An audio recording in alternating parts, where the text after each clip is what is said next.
Hey, how's it going? It's me, Tim, and I wanted to talk real quick about the video I put out earlier this week about this multi-tool and explain why I do things like this. A little bit of a background, I'm fascinated by amphibious vehicles, you know, like cars that are also boats. What's interesting about them is that anytime you try to make a car into a boat, it can never be the best boat on the water, and it can never be the best car on land. There's always going to be a compromise or a sacrifice. So the goal is to make an amphibious vehicle that's adequate at both, right? Well, actually, the goal is to make one that's just as good as on land as it is on sea and can compete with other vehicles. That's the goal, but it's almost unobtainable. And that's how I feel about multi-tools. They can never be... It can never be as good as a hammer, and it can never be as good as a screwdriver. So the goal is to get as close to that as possible. This is my latest version, and I feel like it's an improvement over this one, although, of course, in the quest to make the perfect amphibious tool, there's sacrifices. So the sacrifice, you know, for this one is while the tools are better, it lacks the ability to fold away and carry. That's the compromise, right?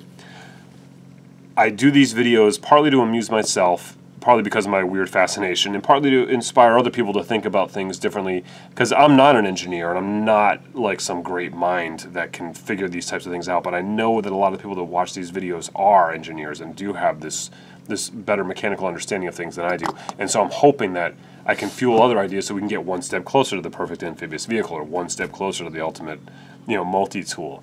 That's sort of the goal. And also about thinking about specific reasons, like what is it that you're looking for your tool to do. I just think it's important to step back and think sometimes about what we're using and what we're doing. So the other thing I wanted to mention really quick in this video is that I have another multi-tool that's actually getting manufactured for sale that I'm going to be showing in a couple weeks, sometime hopefully soon on this channel, and it's completely different. It's not a multi-tool like any of these. It's this whole other thing, this other idea that I had. And one more thing I wanted to show in this video, and it's the real reason I'm filming the video, is I wanted to show you this.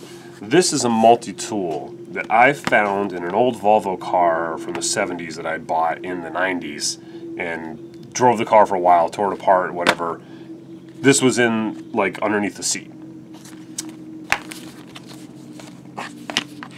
I keep it in my truck now. So, it's your classic Swiss Army knife, right? Type body.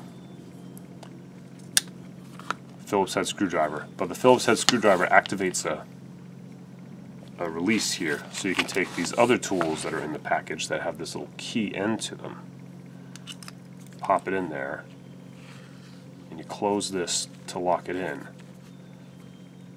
And now it's some kind of crazy can opener. So the idea is that they all lock in. So in this little pouch is a can opener, flathead screwdriver, a knife, and a file, and there's also the Phillips head on here. So it goes in, and it's actually a usable thing. You know what's missing is the hammer, right? Where's the hammer? If you put a hammer on here, it's a little rusty right now. This says made in Japan, and it's stainless steel, and that's all I know about it. And now your multi-tool is all about fitting in a pocket, right? This thing is nice and flat, fits right in your pocket or in your glove box in the case of the person who had bought this. When the tools are engaged, unlike the traditional multi-tools, this one doesn't have it because I took them off, but you know the traditional multi-tools have those sort of floppy knives and stuff in there. When these are engaged, they're engaged. Has some limitations as well, but what a great idea. One of these days when I'm messing around, maybe I'm going to come up with an idea that good. I haven't yet, but I'm trying, and I hope you are too. Alright, thanks for watching, and be good.